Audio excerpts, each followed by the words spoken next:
Hello students, आज हम पढ़ने वाले हैं क्लास 10th की फर्स्ट फ्लाइट बुक का chapter first, a letter to God, मतलब भगवान के लिए पत्र। इस चैप्टर को लिखा है जीएल फ्यूंडस ने, मतलब और इस चैप्टर के ऑथर का नाम है जीएल फ्यूंडस। ठीक है, इस चैप्टर को पढ़ने से पहले हम इस छोटे से पैराग्राफ को पढ़ लेते हैं। ठीक है, इस छोटे से पैराग्राफ को पढ़ते हैं।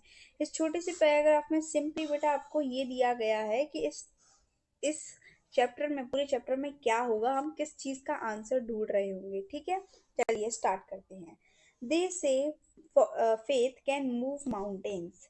बच्चे लोग कहते हैं, बच्चों बच्चों लोग कहते हैं कि अगर मन में सच्चा विश्वास हो या सच्चा भरोसा हो तो हम पहाड़ को भी अपनी जगह से हिला सकते हैं, मतलब हम इम्पॉसिबल काम को भी पॉसिबल बना सकते हैं। ठीक है, but what should be put our faith in. लेकिन सबसे बड़ा सवाल ये आता है कि हमें अपना अटूट विश्वास किस पर रखना चाहिए। क्या हर किसी पर आंख बंद करके विश्वास करना, भरोसा करना ठीक है? नहीं बेटा, क्योंकि इस दुनिया में सारे लोग बहुत अलग अलग हैं, सबकी मेंटेलिटी अलग अलग है। ठीक है, this is the question this story dedicatedly possesses. यही हमारा वह प्यारा सा छोटा सा क्यूटी पाई सा सवाल है जिसका आंसर हम इस पूरी स्टोरी में ढूंढने वाले हैं। ओके, अब ये स्टोरी बेस्ड किस पर है ये भी देख लीजिए आप। Lencho is the farmer. Lencho एक छोटा सा और बड़ा सीधा टाइप का फार्मर है। हु रोट्स अ लेटर, जो कि भगवान को, गॉड को लेटर लिखता है। When his crops are ruined। क्यों लिखता है? जब उसकी क्रॉप्स जो है वो नष्ट हो जाती है, जब उसकी फसल जो है बर्बाद हो जाती है, तब वो गॉड गॉड को लेटर लिखता है। कौन? लेंचो। Asking for 100 प्योसेस। क्यों लिखता है फिर से? क्योंकि उसको 100 प्योसेस चाहिए। अब उसको 100 प्योसेस क्यों चाहिए ये हम पूरा चैप्टर में पढ़ेंगे। ओके बेटा, डज लेंचोस लेटर रीच। क्या लेंचो का लेटर गॉड के पास पहुंचा? Does God send him the money. क्या गॉड ने उसको पैसे भेजे? Think what your answers to these questions would be and guess how the story continues before you begin to read। अब बेटा आप इसके बारे में सोचते रहो। ठीक है, अब हम पढ़ेंगे अपना चैप्टर। ओके, अब हम इसको, ये देखो, ये वो लेटर है जिसको लेंचो ने लिखा था। यहाँ पर उसने 100 प्योसेस, यहाँ पर तो डिजिट्स में लिखे थे, यहाँ पर से इंग्लिश वर्ड्स में लिखे थे। इस तरीके से यहाँ पर उसने सिग्नेचर किया होगा, कुछ ऐसा टाइप का ये लेटर था। ठीक है, देख लिया आप लोगों ने, आपकी बुक में भी है बेटा। अभी हम चलते हैं अपना फुल चैप्टर पर। ओके, चलिए, आपका चैप्टर कहाँ से स्टार्ट है? यहाँ से ना, दी लेंचो।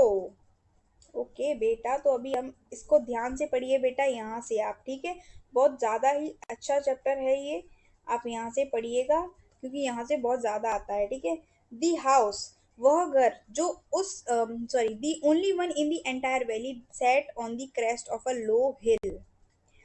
जो उस पूरी घाटी में अकेला एकमात्र घर था, एक निचली पहाड़ी या लोअर क्रेस्ट, लोअर हिल पर, हिल की एक चोटी पर स्थित था। वो किसका घर था? लेंचो का घर था। जैसे कि ये एक हमारी पहाड़ी है, इसकी चोटी पर, यहाँ पर क्रेस्ट मतलब चोटी, पहाड़ी की चोटी पर एक छोटा सा घर था। अकेला एक ही घर था वहां पर, और कोई घर नहीं थे, केवल एक ही घर था। From this highest one could see the river and the field of ripe corn dotted with the flowers that always promised a good harvest. इतनी ऊंचाई से कोई भी व्यक्ति नीचे बहती हुई नदी और पकी हुई मकई, राइप के खेतों को देख सकता था, जो फूलों से भरे हुए थे। ये खिले हुए फूल हमेशा अच्छी फसल, गुड हार्वेस्ट का वादा करते थे। मतलब राइप कॉर्न का मतलब होता है पके हुए मक्के, मकई, मक्के मतलब कॉर्न। ठीक है, तो यहाँ पर जो है वो, सपोज करिए यहाँ पर जो है अपने लेंचो अंकल के खेत थे और यहाँ से एक रिवर जा रही थी, तो लेंचो अंकल जो है ना अपने खेतों को इस ऊंचाई से, अपने घर से और इस रिवर को देख सकते थे। ठीक है, और the only thing the earth needed was a downpour और एटलीस्ट अ शावर। अब उन खेतों को केवल एक चीज की जरूरत थी। क्या? और वह एक चीज थी अच्छी मूसलाधार बारिश। डाउनपोर का मतलब अच्छी मूसलाधार बारिश। एट एटलीस्ट अ शावर, या कम से कम हल्की बौछार। Through out the morning Lencho who knew his fields intimately has done nothing else but see the sky towards the north east. जो अपने लेंचो अंकल थे ना, वो बड़ा सुबह जल्दी जल्दी जल्दी जल्दी उठ के क्या किया, उन्होंने बाहर आए और वो नॉर्थ ईस्ट की तरफ देखने लगे। नॉर्थ ईस्ट की तरफ उन्हें दिख रहे थे कि कुछ बादल जो है वो उनकी साइड आ रहे हैं। ठीक है, बादल आ रहे हैं मतलब बारिश होने वाली है। Now we were really going to get some water women. अब उन्होंने एक वुमेन से कहा, वो वुमेन कौन थी? वो वुमेन उनकी वाइफ थी बच्चों।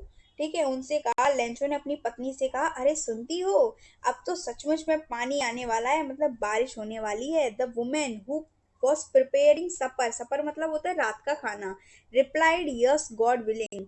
जो उनकी वाइफ जो थी ना, वो खाना बना रही थी, रात का खाना बना रही थी, और उसने बोला कि हाँ, अगर भगवान की इच्छा होगी तो जरूर बारिश होगी। The older boys were working in the field while the smaller ones were playing near the house until the woman called to them all, come for dinner।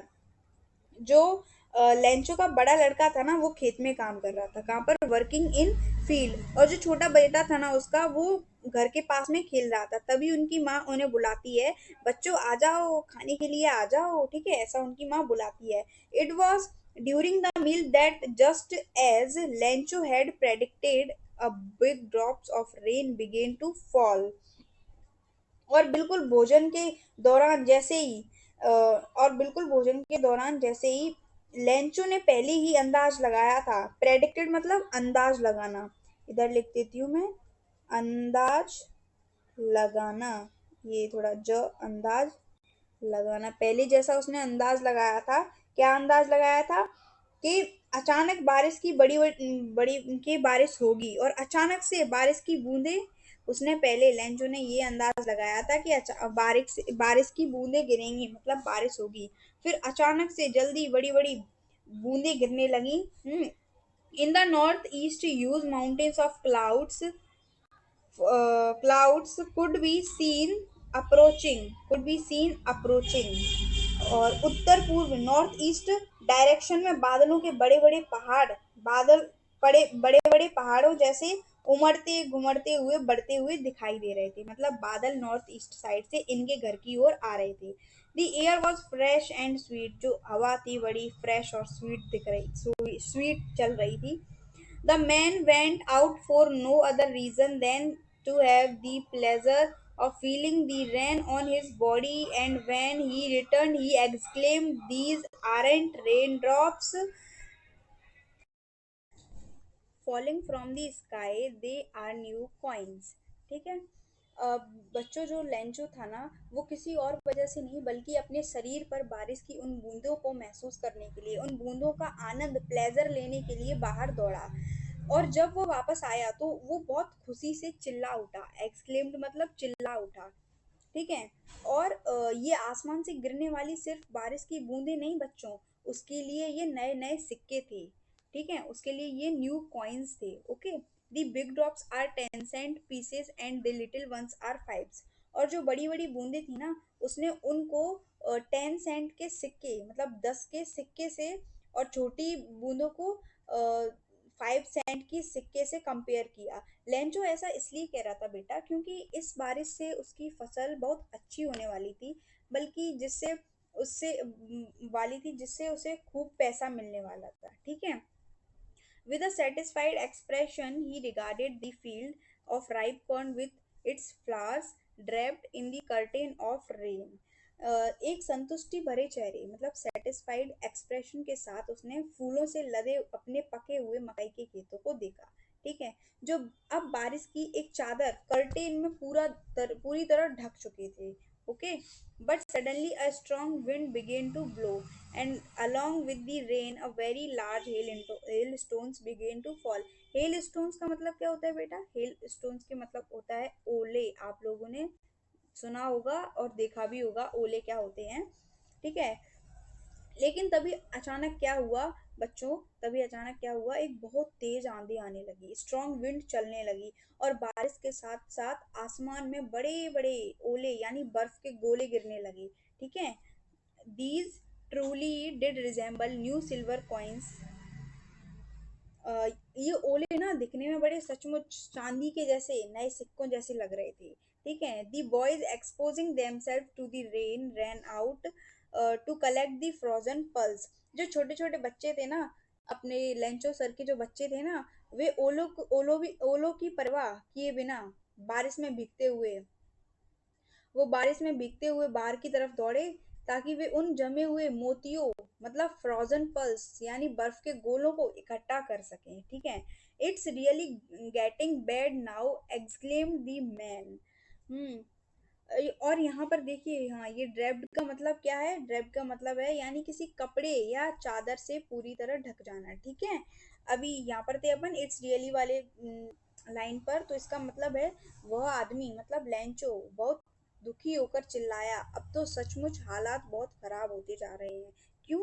क्योंकि देखो बेटा, उसका खेत जो था ना, उस पे बढ़िया फसल लग रही थी। अब उन पर इतने सारे बड़े बड़े आइस के गोले गिर रहे थे, तो उससे उसकी पूरी फसल जो है वो नष्ट हो गई। ठीक है, I hope it passes quickly.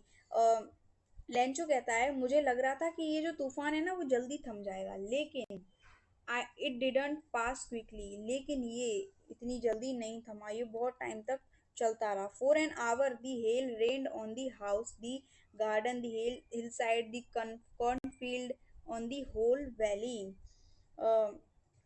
जो पूरे 1 घंटे तक रुका नहीं, ये जो हेल स्टोम गिर रहे थे ना, ये रुके नहीं, ये पूरे 1 घंटे तक ओलों की बारिश लेंचो के घर पर, बगीचे में, पहाड़ी की ढलान पर, मकई के खेतों में और उस पूरी घाटी पर बरसती रही। ठीक है, द फील्ड वॉज वाइट।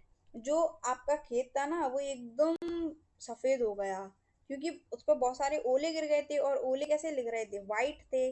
तो ऐसा सफेद हो गया जैसे कि किसी ने इसको रेत से ढक दिया हो। Not a leaf remained on the trees, और पेड़ों पर तो लीफ भी नहीं बची थी, पत्तियां तक नहीं बची थी, सारी गिर गई टूटकर। दी कॉर्न वॉज टोटली डिस्ट्रॉयड, और जो हमारे लेंचो सर का कॉर्न की फसल थी ना वो बिल्कुल बर्बाद हो गई थी, नष्ट हो गई थी। The flowers were gone from the plants, और जो फ्लावर्स उसको दिख रहे थे ना प्लांट्स पर, कॉर्न के प्लांट्स पर, वो सारे झड़ गए थे। Lencho soul was filled with sadness. अब इन सब चीज़ों को, अपनी फसल को नष्ट होते हुए देखकर, जो लेंचो सर है ना, उनकी सोल जो है वो एकदम, आत्मा जो है वो सैडनेस से भर गई। ठीक है, when the storm had passed, he stood in the middle of the field and said to his sons। जब जो तूफान है वो रुक गया, तो वो अपने बर्बाद खेत, मतलब उनका जो खेत में बर्बाद हो गई थी फसल, उसके बीच में खड़े होकर बोले, अपने बेटों से बेहद दुखी होकर बोले, अ प्लेग्यू ऑफ लोकस्ट वुड, एक minute, have left more than this. ये बोलते हैं कि एक जो आपने टिड्डियां देखी होंगी बच्चों, अगर टिड्डियों का दल, टिड्डियां मतलब जो भौरे होते हैं ना ग्रीन ग्रीन कलर के, वो आपने देखे होंगे, उन्हें हम लॉकस्ट बोलते हैं। ठीक है, लॉकस्ट बोला जा रहा है इधर। तो अगर टिड्डियों का दल भी खेत पर हमला करता ना, तो भी वो इससे ज्यादा कुछ छोड़ जाता। मतलब टिड्डियां जो है फसल खाती हैं, लेकिन वो इतना नहीं खा पाती हैं, बड़ी छोटी सी होती हैं, कितना खा पाएंगी? पूरे खेत तो थोड़ी ना खा जाएंगी, तो वो भी छोड़ देती हैं। लेकिन the hell has left nothing, लेकिन जो अ, ओले थे उन्होंने तो कुछ नहीं छोड़ा उनके खेत में। This year we will have no corn, इस साल उनके पास बिल्कुल कॉर्न नहीं था, क्योंकि सारा कॉर्न की खेती नष्ट हो गई थी। ठीक है, that night was a sorrowful one. उस रात उन सब के लिए वह रात बहुत सोरोफुल थी, मतलब दुख भरी थी। All over work for nothing, Lencho और उसका परिवार कह रहे थे, हमारी पूरी साल की मेहनत बेकार चली गई, हमें कुछ नहीं मिला इस साल, क्योंकि उनकी फसल बर्बाद हो गई ड्यू टू हेल स्टॉर्म्स। ठीक है, there is no one who can help us, और उनका कोई ऐसा रिलेटिव भी नहीं था, कोई भी इंसान नहीं था उनके इर्द गिर्द जो उनकी मदद कर सके। We will all go hungry this year, इस साल हम सबको भूखा ही रहना पड़ेगा, ये लेंचो की वाइफ बोल रही है। ठीक है, और ये क्वेश्चंस आते हैं इनका, इनको अपन करेंगे। मैं आपको एक नई वीडियो भेजूँ, मतलब नई वीडियो अपलोड करूंगी, इसमें आपको इनके क्वेश्चंस और आंसर्स का एक्सप्लेनेशन और सब कुछ मिलेगा। ठीक है बच्चों, but in the hearts of all who lived in that solitary house in the middle of the valley, there was a single hope, help from God। ठीक है, इसका मतलब क्या है? लेकिन बच्चों, उस घाटी के बीच अपने सॉरी उस घाटी के बीच बने उस अकेले और सुनसान घर मतलब सोलेटरी हाउस में रहने वाले सभी लोगों के दिलों में अभी भी एक आखिरी उम्मीद बची हुई थी, और वो उम्मीद उनकी थी भगवान से मदद। जब देखो सारे रास्ते बंद हो जाते हैं तो अपन लोग क्या बोलते हैं कि अब तो एक ही रास्ता है कि भगवान पे विश्वास रखो, ठीक है। तो ऐसा ही उनके पास बचा हुआ था एक रास्ता। Don't be so upset, uh, even though this seems like a total loss. लैंचो ने अपने परिवार से बोला कि भाई इतना परेशान मत हो, भले ही ऐसा लग रहा है कि हमारा सब कुछ खत्म हो गया है। Remember, no one dies of hunger, लेकिन याद रखो बच्चों, भूख से कोई नहीं मरता, ठीक है। That's what they say, no one dies of hunger. दुनिया में लोग सही कहते हैं कि भगवान किसी को भूखा नहीं सुलाता, भूख से कोई नहीं मरता, ठीक है। All through the night Lencho thought only of his one hope, the help of God, whose eyes, as he had been instructed, see everything, even what is deep in one's conscience. Hmm. इसका मतलब है पूरी रात Lencho सिर्फ अपनी इसी एक उम्मीद के बारे में सोचता रहा कि भगवान उसकी मदद जरूर करेंगे। क्योंकि बचपन में उसे यही सिखाया गया था, इंस्ट्रक्टेड मतलब सिखाया गया था कि भगवान की आंखें सब कुछ देखती हैं, यहाँ तक कि इंसान के मन के अंदर क्या चल रहा है वो भी। कंसाइंस मतलब अंतरात्मा को भी भगवान सबकी को जान लेते हैं। Lencho was an ox of a man working like a animal in the fields, but still he knew how to write. जो लेंचो था ना वो, लेखक कहता है, ऑथर कहता है कि जो लेंचो था ना वो एकदम ऑक्स की तरह था, बैलों की तरह था। इसका मतलब है कि वो खेतों में किसी जानवर की तरह दिन रात कड़ी मेहनत करता था, लेकिन इसके बावजूद वह लिखना पढ़ना जानता था, यानी वह अनपढ़ नहीं था, ठीक है। दी फॉलोइंग संडे मतलब अगले रविवार को at daybreak he began to write a letter which he himself would carry to town and place in the mail. अगले रविवार को बिल्कुल सुबह डे ब्रेक मतलब बिल्कुल सुबह सुबह उसने एक पत्र लिखना शुरू किया, जिससे वह खुद शहर लेकर जाने वाला था और डाक में मतलब मेल में डालने वाला था, ठीक है। It was nothing less than a letter to God. और बच्चों, यह कोई आम चिट्ठी नहीं थी, यह सीधे भगवान के नाम पर लिखी गई एक लेटर था, ठीक है। ये लेटर उसने सीधे भगवान को लिखा था। गॉड ही रोट, उस गॉड भगवान, हे भगवान उसने लिखा। एक मिनट इस पूरे पैराग्राफ को पढ़ लेते हैं। If you don't help me my family and I will go hungry this year.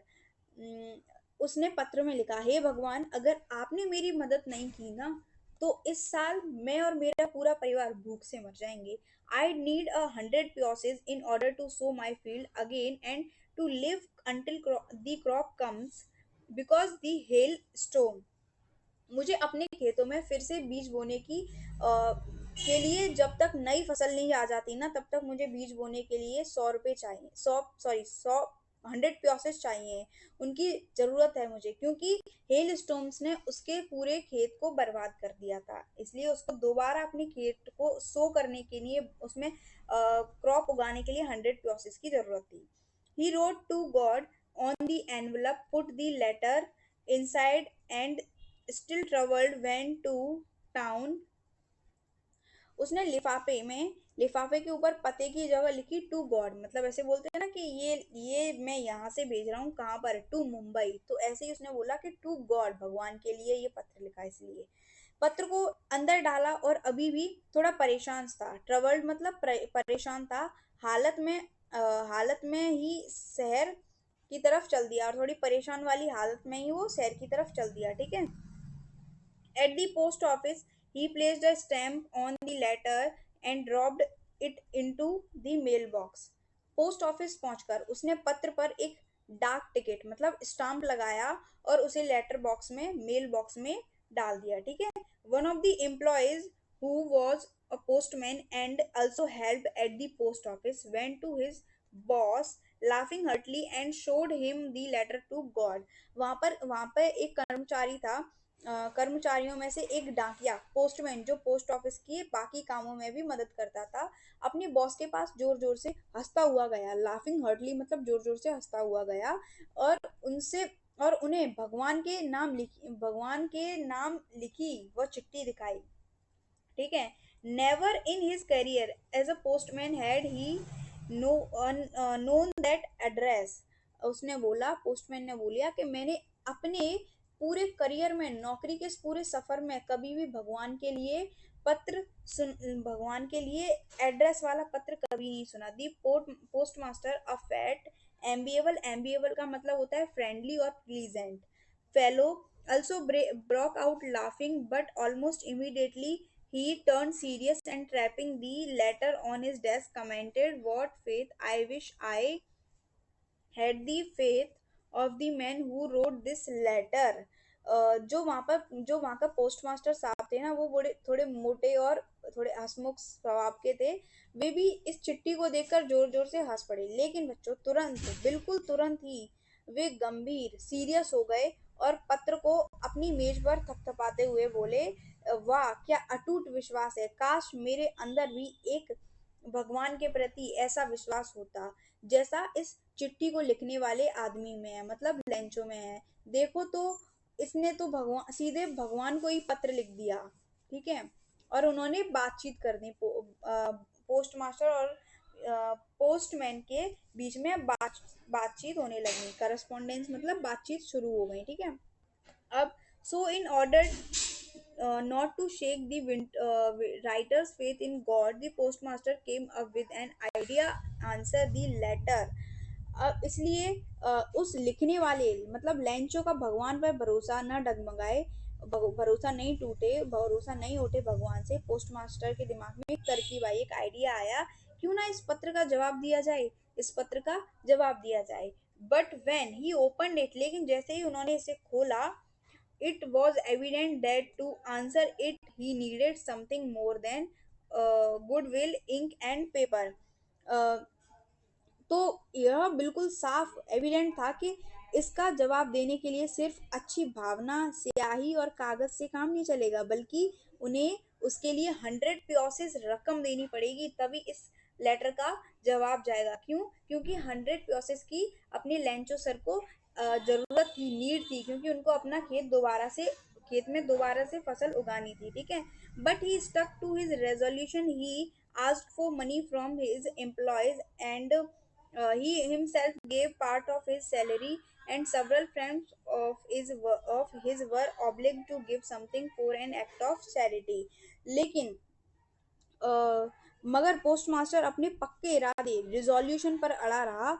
उसने अपने साथी कर्मचारियों से पैसे मांगे, अपनी खुद की तनख्वाह मतलब सैलरी का भी एक हिस्सा, आधा हिस्सा दे दिया अपना, एक हिस्सा दे दिया मतलब, और अपनी कई दोस्तों को भी पुण्य या दान के काम के लिए नाम पर कुछ ना कुछ पैसे देने को राजी किया। ठीक है। It was impossible for him to gather together the 100 pieces, so he was able to send the farmer only a little more than half। अकेले पोस्ट मास्टर के लिए ये पूरे 100 प्रोसेस इकट्ठे करना बड़ा ही इम्पॉसिबल काम था, इसलिए वह उस किसान को कुल रकम के आधे से थोड़ा सा ज्यादा पैसा यानी 70 प्रोसेस ही भेज पाया। ठीक है।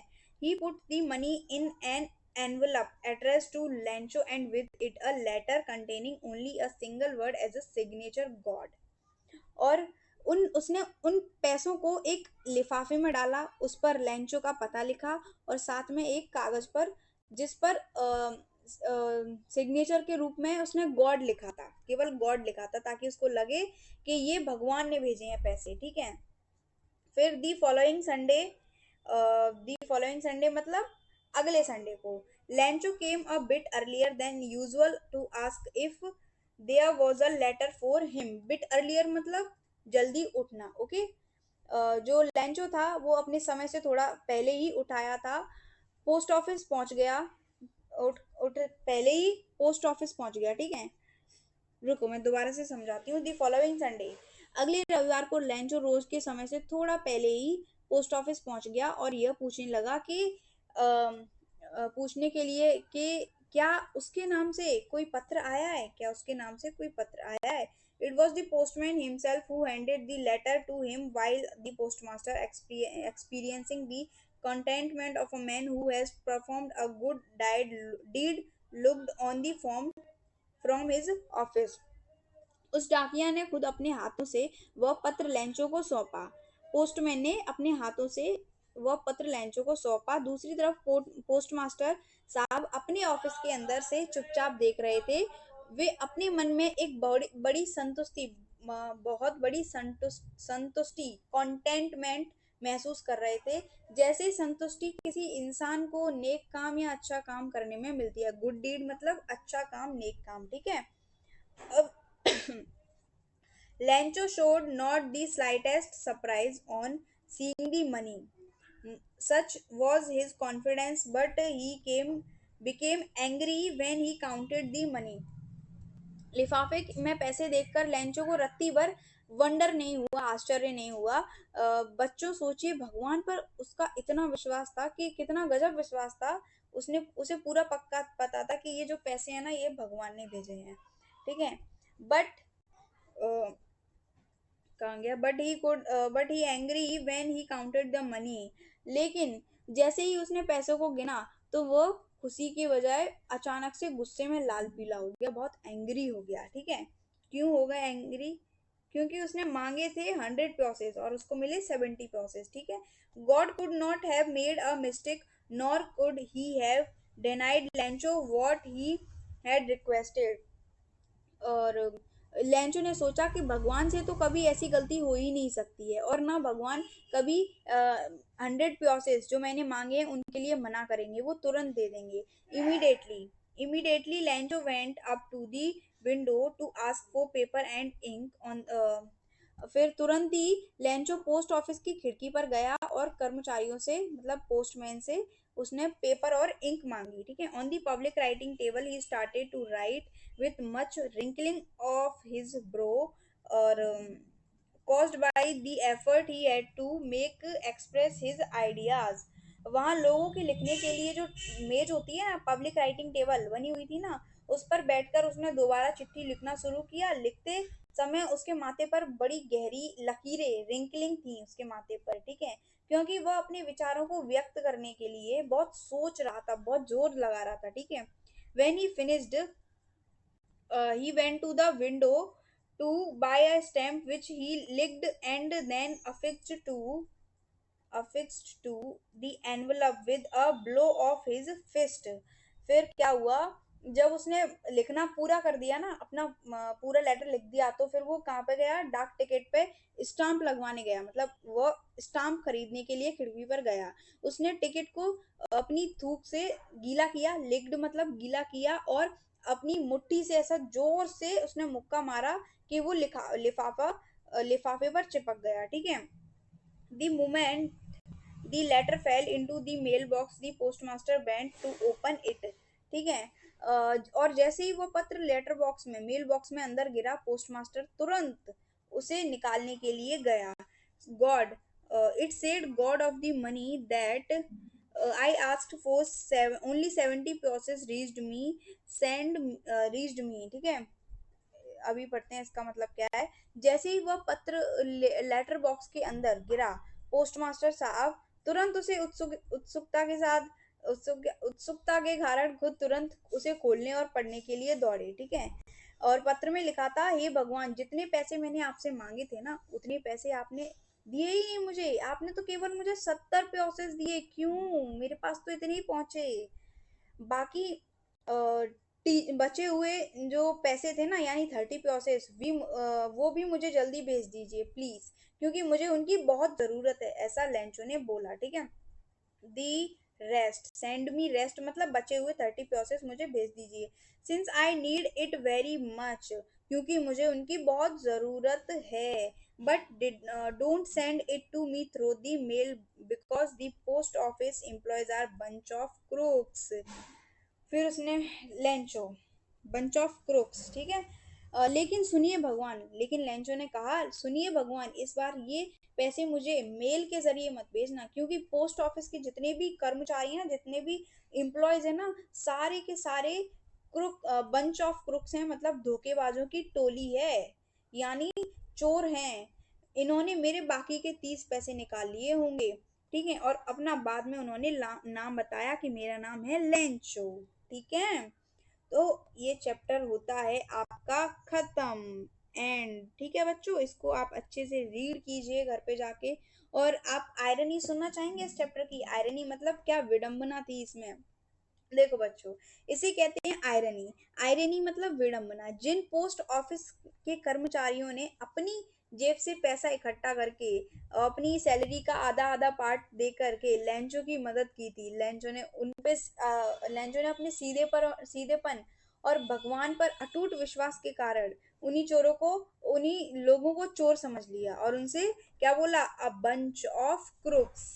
This is the irony of the story. ठीक है, अब आपको आई होप आपको ये चैप्टर अच्छे से समझ आया होगा, और आप इस चैप्टर को और अच्छे से पढ़िए, घर पर दोबारा रीड कीजिए। ठीक है, बाय ऑल ऑफ यू।